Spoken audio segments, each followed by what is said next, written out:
Welcome back, everybody, for another deep dive. This time, we're going to be looking at something that impacts you every single day, and that is internet freedom. Oh, yeah. Oh, yeah. The ability to browse the web stream, all your favorite shows, and connect with your friends without your internet provider stepping in and calling all the shots. Right. We're talking about net neutrality, and it's been a hot topic for years now. Yeah, for a long time. But with this January 2nd Court of Appeals decision, things have taken a pretty dramatic turn. Huge. Yeah. So let's break down what this all means for you, the listener, and for the future of the internet. Yeah, well, this court decision could really reshape the entire digital landscape. Absolutely. To understand why, I think it's really helpful to look back at the 4 freedoms that the FCC outlined back in 2005. Okay.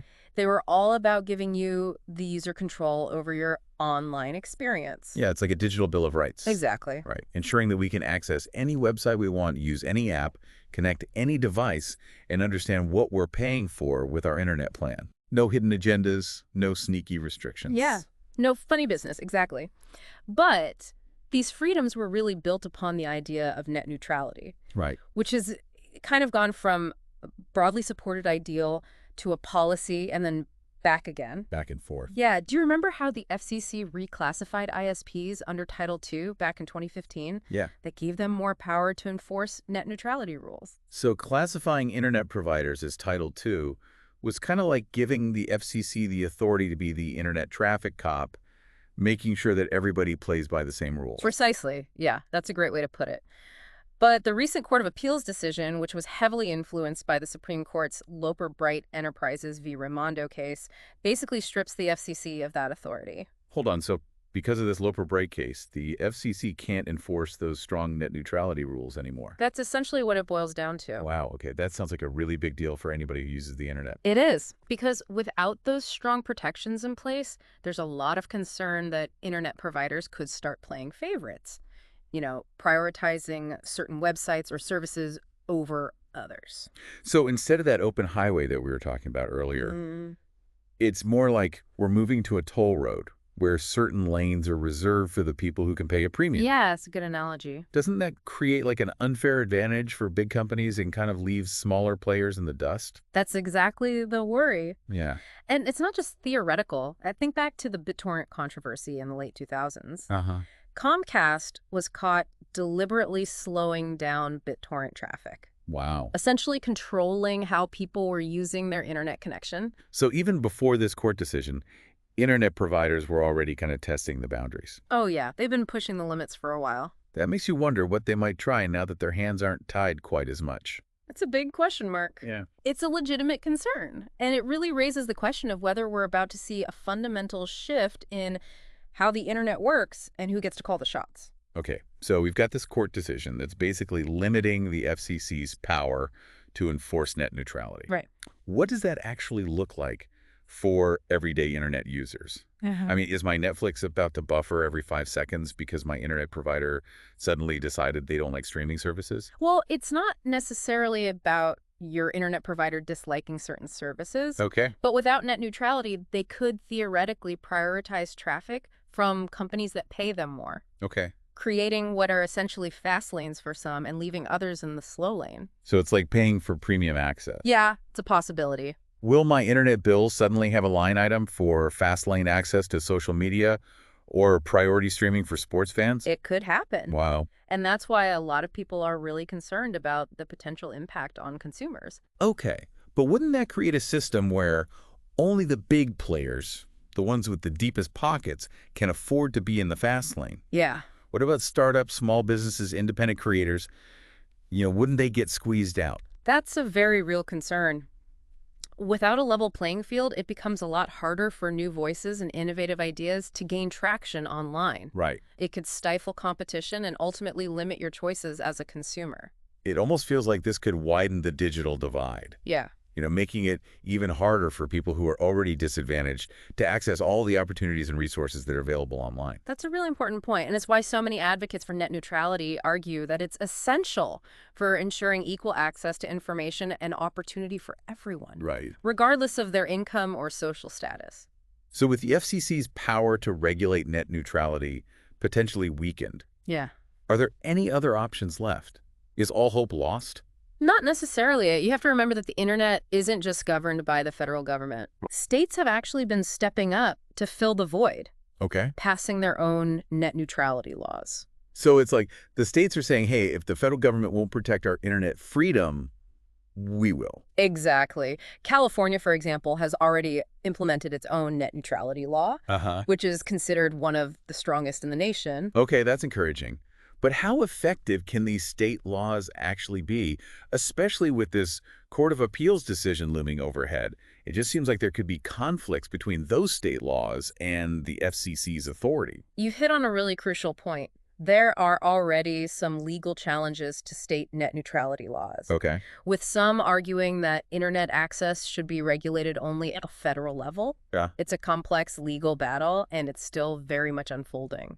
So even with states stepping up, the future of internet freedom is still very much up in the air. It is. It's like we're in this digital Wild West where the rules are constantly changing. Yeah, I think that's a pretty good analogy. And it really highlights why it's so important for everybody to understand the potential consequences of this shift away from net neutrality. Right. It's not just a technical issue.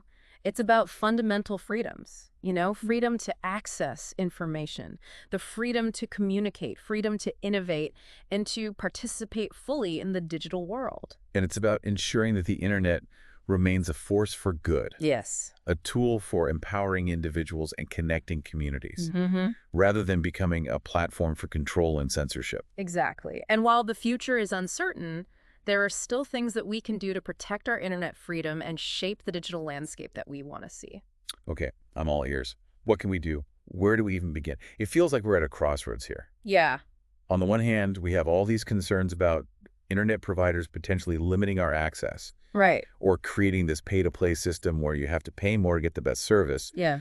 But then there's this argument that less regulation could actually lead to more innovation and better services. Right. How do we weigh those two competing ideas? That's the million-dollar question, isn't it? Yeah. There are valid points to be made on both sides. Right. Some people argue that without net neutrality rules, internet providers would be free to experiment Okay. with different pricing models Uh-huh. and invest more in expanding their networks, Okay. which could potentially lead to faster speeds and better coverage, especially in areas that are underserved right now. So it's like saying a little less oversight could actually spark more competition and ultimately benefit consumers in the long run. Exactly. It's kind of counterintuitive, Yeah. but I can see the logic there. The idea is that by allowing these internet providers more flexibility, Okay. they might be incentivized to offer a wider range of services and packages tailored to people's different needs. Okay, I'm following you. Yeah. But it's hard to shake this feeling that without net neutrality there as a safeguard, Yeah. those same companies could just as easily use their power to prioritize profits over people. That's a legitimate concern. And it's why this whole issue is so complex. Mhm. There's no easy answer. Right. And then the long-term consequences of moving away from net neutrality are still unfolding. So what can we do as consumers, as everyday internet users? Is there anything we can do to have a say in how this plays out? It can't just be a waiting game, right? Definitely not. I think one of the most important things you can do is stay informed. Okay. Follow the news research, your own internet providers' policies, and support organizations that are actively fighting for a fair and open internet. So knowledge is power.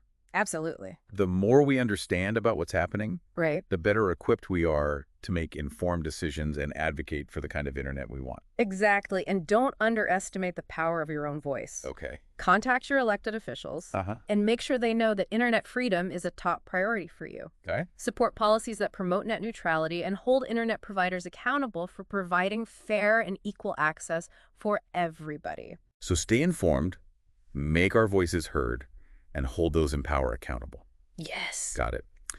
What else?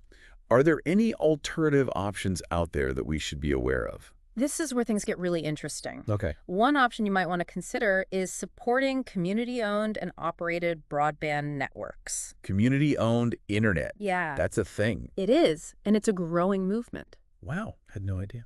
These are often nonprofit organizations that are dedicated to providing affordable and accessible internet service to everyone in their community. So instead of relying on big corporations, we can explore these community-driven solutions that prioritize things like access and affordability. Exactly. That's definitely something I want to look into. Yeah, it's worth checking out.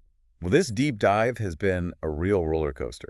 It has. We've gone from the origins of net neutrality all the way to these recent court decisions and the potential for a completely reshaped digital landscape. It's a lot to take in, but I feel like I have a much better understanding now of what's at stake and what I can do to be a part of shaping the future of the internet. That's what it's all about. So as we navigate this kind of uncertain terrain, let's all remember to stay informed, Yeah. engage in these important conversations, and advocate for the internet, that we want to see an internet that's open and accessible and empowering for everyone. Absolutely, because ultimately the internet is a reflection of us, its users, Yeah.